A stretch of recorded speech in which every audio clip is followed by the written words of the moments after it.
Հանձնաժողովում շատ քննարկվեց այս հարցը, բայց նորից այդ հարցի պատասխանը այդպես էլ հստակ չի։ Հիմա, թե ինչ է լինելու ապագայում, ինչ հանձնաժողովներ են ձևավորվել, թողենք ապագայի մասով։ Այսօրվա կարգավորումն ասում է, քաղաքական մեծամասնություն դու ստանձնում ես պատասխանատվություն, պատգամավորի վարքագծի մասով ձևավորես հանձնաժողով, քանի որ մեծամասնության քվեարկությունով պետք է ձևավորվի։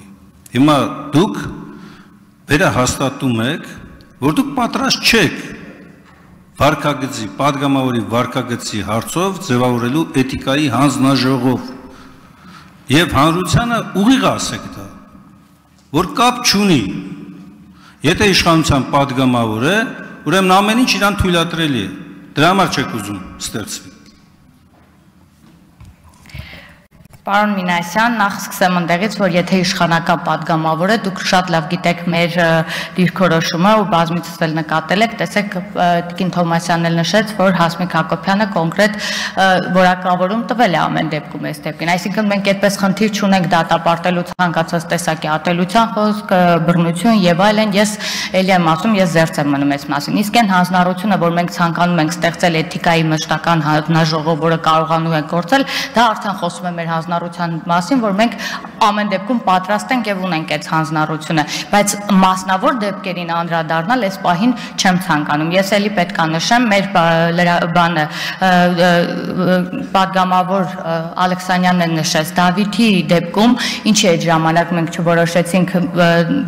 հանձնաժողով ստեղծել, որպեսզի դատապարտվեր, ես չլսեցի Դավիթ Լևոնյանի դեպքում որևէ դատապարտող հայտարարություն կոնկրետ ընդդիմության կողմից, բայց մենք այնքան քաջություն, համարձակություն, նաև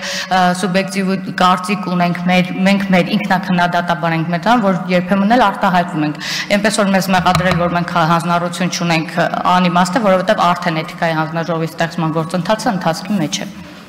Ես այնքան շնորհակալ կլինեի, որ Անդրանիկ Քոչարյանին կամ որևէ անձի մասով վերաբերվեին իրավապահները այնպես, ինչպես վերաբերվեցին ձեր բերված օրինակում պատգամավորի օգնականի նկատմամբ, դրա 10%-ի չափով։ Ես բավարարված կզգայի եւ նաեւ կարծում եմ շատ լրագրողներ բավարարված կզգային։ Բայց տվյալ դեպքում դուք տեսեք, շատ է սիրում Ռուբինյանը այդ բառն օգտագործել։ Դասական երեսպաշտության օրինակ եք ցույց տալիս։ Ասում եք մենք անհատապես դատապարտում ենք, բայց խմբային ոչ։ Սա ինչ է։ Սա ինչ վարքագիծ է, երեսպաշտություն չի սա։ Լավ, ի վերջո կարևոր մի բան կա։ Դուք որպես իշխանություն պետք է թելադրեք մշակույթ։ Այն հարցերը, որ ես լսեցի Թակույր Թովմասյանն ուղղված, դուք ոչ թե դատապարտում եք բռնությունը, դուք խրախուսում եք բռնությունը, եթե այն կիրառվել է ընդդիմադիրների նկատմամբ եւ փորձում եք մեղադրանքների սլակներն ուղղել ընդդիմությանը։ Այն դեպքում, երբ որ դուք եք թիվ 1 պատասխանատու։